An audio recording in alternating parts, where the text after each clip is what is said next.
Continuamos con el análisis de los regímenes de dosificación múltiple según el modelo abierto de un compartimento. Procederemos ahora a analizar la cinética luego de la administración de dosis múltiples para infusión o perfusión intravenosa y la administración extravasal. Iniciamos con la perfusión o infusión intravenosa.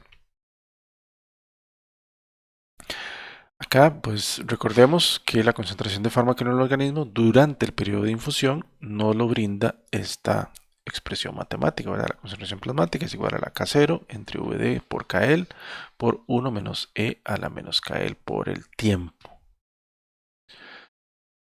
Manera de recordatorio, K0, recuerden, es igual a la dosis entre el tiempo de duración de la infusión y la T minúscula pues sería el tiempo que está comprendido entre 0 y el tiempo de infusión. Si se mantiene la infusión durante un periodo lo suficientemente largo para llegar a la meseta terapéutica, ¿verdad? O el estado de equilibrio, pues la concentración en ese momento, ¿verdad? O en ese estado corresponde a esta expresión en la cual el tiempo es lo suficientemente grande para que todo este término se anule, es decir, que tienda a cero. Y por lo tanto nos queda que la concentración plasmática en ese momento pues sería igual a este factor, que es una constante. Y una vez que ha terminado la infusión, es decir, que se ha alcanzado el tiempo T mayúscula, que puede, en este caso es sin haber llegado al estado estacionario, la concentración pues va a corresponder a la siguiente, ¿verdad? La concentración plasmática luego de que se ha finalizado la infusión, pues sería la concentración plasmática justo al finalizar la infusión, vea que ahí ahora el tiempo sería el tiempo de infusión, y luego por el exponencial E a la menos KL por el tiempo corrido menos el tiempo de infusión. En este caso, este tiempo de acá sí es un tiempo mayor al tiempo de infusión, ¿verdad? Por ejemplo, si la infusión fue de 2 horas, este tiempo podría ser 2 horas 30, 3 horas, 4 horas, etc. Ahora, cuando el tiempo es igual al intervalo posológico, pues entonces lo que tendríamos es que la concentración plasmática, una vez que ha finalizado la infusión y ha transcurrido el intervalo posológico, siendo el intervalo posológico mayor al tiempo de infusión, obtendríamos con esta expresión la concentración plasmática. Que antes de alcanzar el estado estacionario, entonces podemos decir que la concentración plasmática máxima pues será la que corresponde al tiempo de infusión, ¿verdad? Luego de la primera dosis.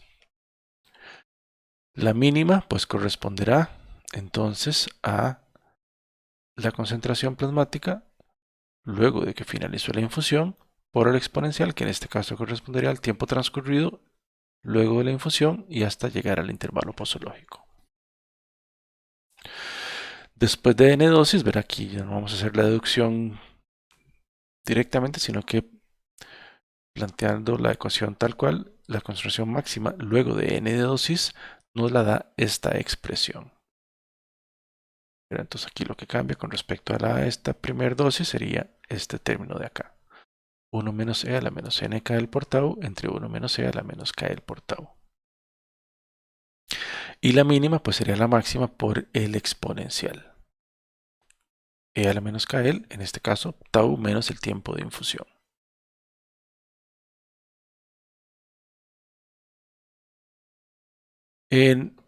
Si lo que queremos es obtener la concentración entre el tiempo de infusión y el tiempo al que requerimos una determinada concentración plasmática antes de administrar una nueva dosis, pues entonces utilizamos esta expresión.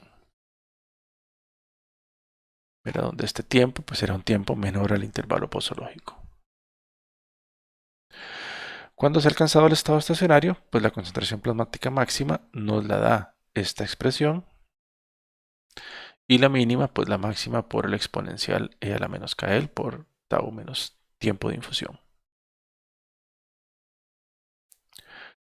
Concentración media en el estado estacionario, pues nos la da la misma expresión que ya habíamos encontrado anteriormente para bolo intravenoso.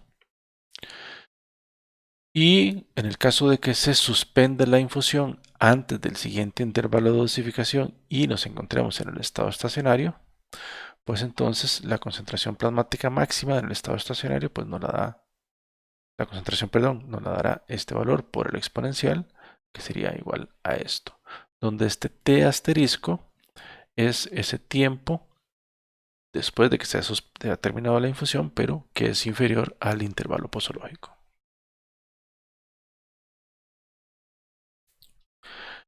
En el caso de administración extravascular con absorción de primer orden, tenemos lo siguiente. Normalmente, cuando se recurre a un régimen de dosis múltiple, lo más frecuente es que se utilice la vía oral. Los dos tipos de administración anteriores, bolo intravenoso e infusión intravenosa, serán ampliamente utilizados en pacientes hospitalizados. Sin embargo, tengan presente que la gran mayoría de pacientes no van a estar hospitalizados y en ellos entonces va a ser primordialmente utilizada una vía extravascular y entre esas la principal será la vía oral. Entonces, para la primera dosis, aquí recordando de administración extravascular, la concentración nos la da esta expresión. Para que recuerden, es esa expresión biexponencial. Una depende de la constante de eliminación y otra depende de la constante de absorción. Luego de n dosis, la concentración plasmática nos la dará esta expresión que tenemos acá. Mira que es bastante grandecita.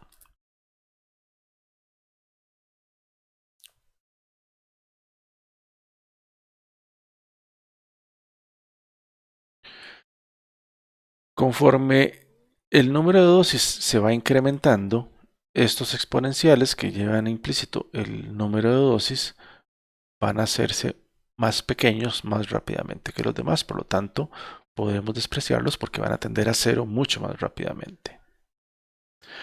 Eso significa que luego de un número elevado de dosis, pues la concentración plasmática la podemos obtener por esta ecuación simplificada.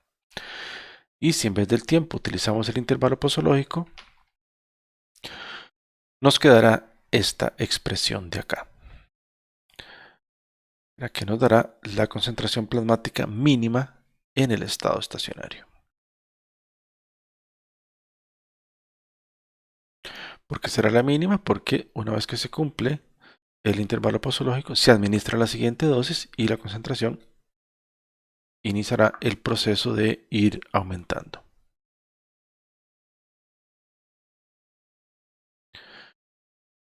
Si se administrara la dosis cuando se ha completado la absorción de la dosis anterior, eso significa que el proceso de absorción lo vamos a despreciar porque ya se completó la absorción. Entonces, eso nos simplificaría el cálculo, ¿verdad? Utilizaríamos una expresión más reducida, donde ya el único término importante sería el constante de eliminación, los que tienen que ver con la constante de eliminación. Pero en caso de duda, es mejor usar la ecuación completa. Pero en caso de usar la ecuación completa. Igualmente, ¿verdad? Si este proceso ya fuera despreciable, todos estos términos pues serán prácticamente cero, es decir, el resultado será esencialmente el mismo. Ahora, igualmente podemos calcular la concentración mínima al final del primer intervalo posológico usando esta expresión.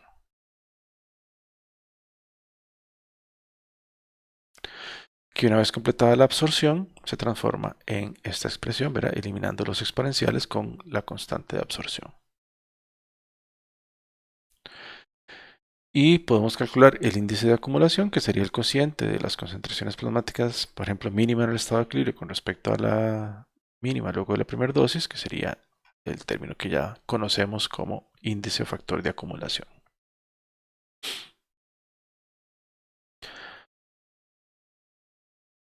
Si en esta ecuación, que es la que encontramos para calcular la concentración plasmática, sustituimos el tiempo por el tiempo max en el estado estacionario, que es el tiempo necesario para alcanzar la concentración máxima del estado estacionario o estado de equilibrio, ¿verdad? Entonces tendríamos esto, tendríamos esta expresión. Luego vamos a trabajar con esta expresión para poder determinar este tiempo. Entonces, para eso es necesario derivar con respecto al tiempo esta ecuación de acá, quedándonos lo siguiente. Entonces, repito, esta es la derivada de esta ecuación. Cuando se alcanza la concentración máxima en el estado de equilibrio, recuerden, ¿verdad? En ese pico, la velocidad de incorporación del fármaco, o sea, con la que se absorbe, es igual a la velocidad de eliminación. Y en ese punto, la derivada de la concentración con respecto al tiempo es igual a 0. Por lo tanto, podemos decir que estos dos términos tienen que ser iguales. Así que si despejamos y sustituimos en la ecuación de Cmax en el estado de equilibrio que teníamos de la diapositiva anterior, ¿verdad? Hacemos este despeje de E a la menos K por Tmax en el estado de equilibrio, nos queda lo siguiente.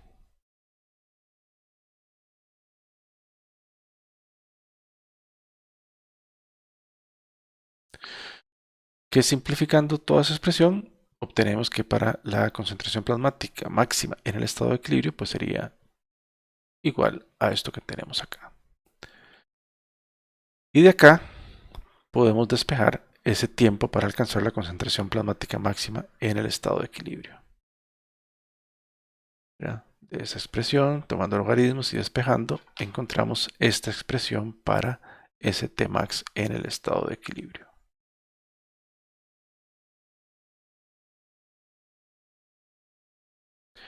Y con esto terminaríamos la segunda parte de los regímenes de dosificación múltiple. En el tercer video podrán ver el análisis para, ahora sí, diseñar los regímenes de dosificación.